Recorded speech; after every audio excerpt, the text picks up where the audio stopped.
जितने आस्था चैनल पर कथा सुन रहे हो, जितने फेसबुक और यूट्यूब पर सुन रहे हो, बहुत सावधानी से सुनना। तो जिनकी यहाँ संपदा की कमी होती है, वैभव की कमी होती है, लक्ष्मी की कमी होती है, प्रतिष्ठा की कमी होती है, धन की कमी होती है, उसके लिए गुरुवार के दिन अगर शिव जी के मंदिर में पानी चढ़ाया जाए, जल चढ़ाया जाए, तो घर में विद्वत्ता का अनुभव होता है महाराज। देव उठनी एकादशी के दिन लाल वस्त्र, अगर कार्तिक महीने में जिस नारी के गर्भ से संतान नहीं भी हो रही होती है, उसके कक्ष में अगर वो वस्त्र कुछ दिन तक रखा रहता है, तो ये निश्चित आती है कि गर्भ ठहरता जरूर है। ये पीले वस्त्र की और लाल वस्त्र की महत्वता कार्तिक महीने में। क्यों? क्योंकि नारायण जब देव उठनी एकादशी पर उठते हैं, जब मेरे भगवान विष्णु अपना चरण नीचे रखते हैं, तो एक कुबेर और दूसरी स्वयं लक्ष्मी भगवान के चरण को अपने हाथों में झेल लेती है। तो निवेदन करूंगा मैं आप सबसे, मान लो कोई व्यापार में अगर तकलीफ हो, कमाई अच्छी नहीं हो रही हो, व्यापार नहीं चल रहा हो, तो निवेदन करूंगा कि किसी के चक्कर में मत पड़ना, कहीं जाकर पूछना मत ही। केवल देव उठनी एकादशी के दिन, जो अभी आने वाली है कार्तिक के महीने में देव उठनी एकादशी, इस दिन एक सिक्का, जब रात्रि को आप तुलसी जी की पूजन करें, ठाकुर जी की पूजन करें, एक सिक्का उसको नीचे रखकर उस दुकान में, व्यापार में, व्यवसाय में रख दें। अगली एकादशी तक बताना जरूर कि कितना लाभ मिला, कितना कमाया आपने, सूचना जरूर देना हो। तुलसा महारानी पर उड़ाया जाता है और वही वस्त्र बाद में रख लिया जाता है संभाल कर, तो उस घर में किसी कर्म गति के कारण भी अगर अपशब्द निकल रहे होते हैं, तो वो अपशब्द वो वस्त्र रोक लेता है। वो वस्त्र रोकता है। कौन सा वस्त्र? लाल वस्त्र, पीला वस्त्र।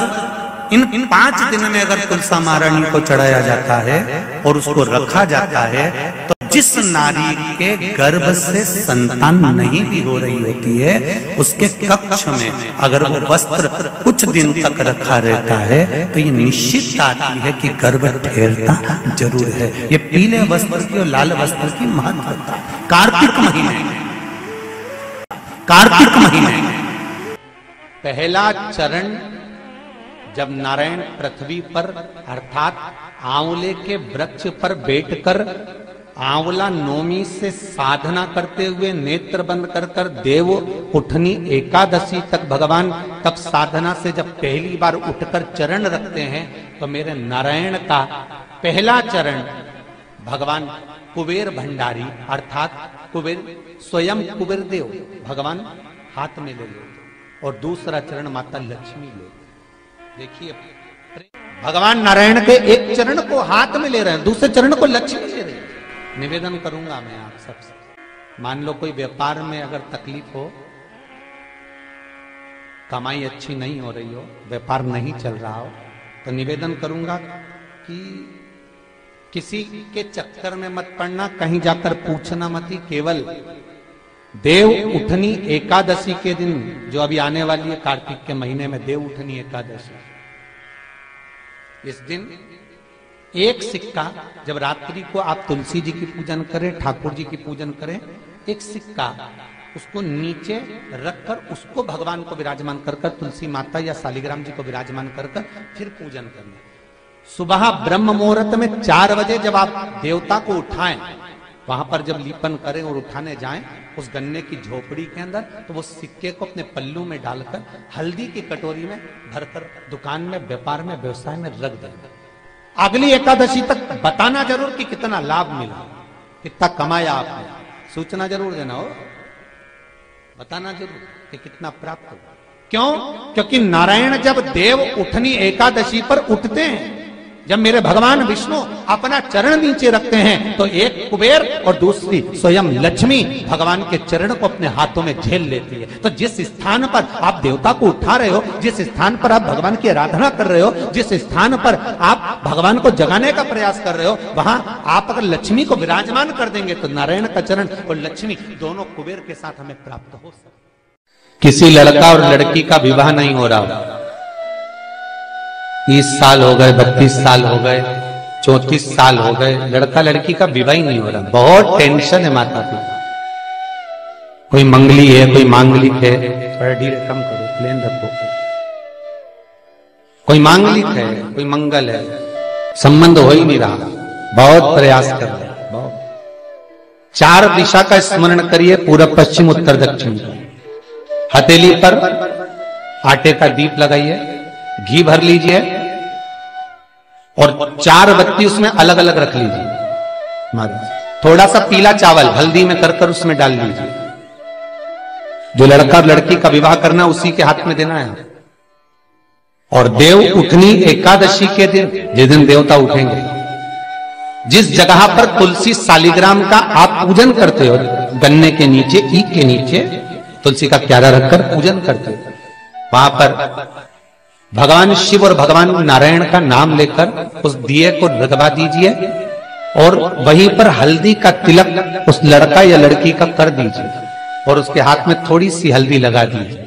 महाराज 2.5 महीने 3 महीने तो बहुत हो गए, उस बच्चा और बच्ची का विवाह पक्का हो जाए। 1 महीने में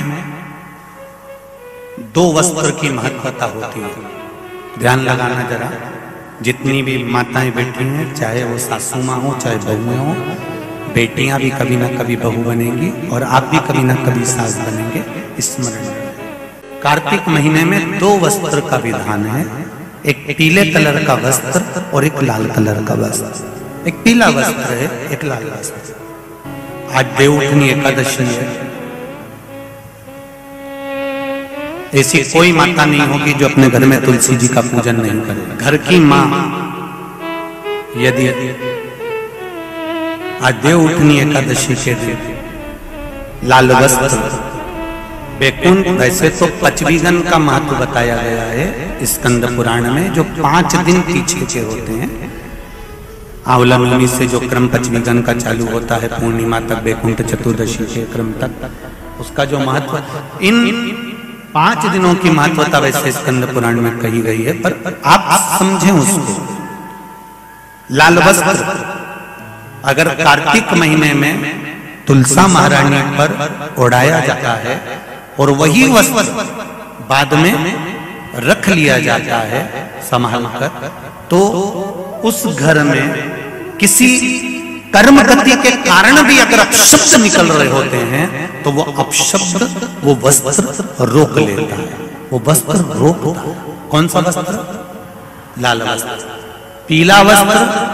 इन 5 दिन में अगर तुलसा महारानी को चढ़ाया जाता है और उसको रखा जाता है, तो जिस नारी के गर्भ से संतान नहीं भी हो रही होती है, उसके कक्ष में अगर वो वस्त्र कुछ दिन तक रखा रहता है तो ये निश्चित आती है कि गर्भ ठहरता जरूर है। ये पीले वस्त्र की और लाल वस्त्र की महत्वता कार्तिक महीने में।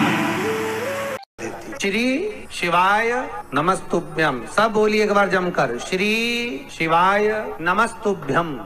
प्रैक्टिकल जरूर करना, कहीं सियोर वाला महाराज झूठ तो नहीं बोल रहा। शास्त्रों की बातें हमारे जीवन में हमें सुख प्रदान करे, इसलिए इस भाव का आनंद करते हुए आज की कथा को विराम देते हैं। श्री शिवाय नमस्तुभ्यम। मेरे चैनल को सब्सक्राइब करें, बेल आइकन प्रेस करें, जिससे कि आपको लेटेस्ट वीडियो की नोटिफिकेशन मिल जाएगी।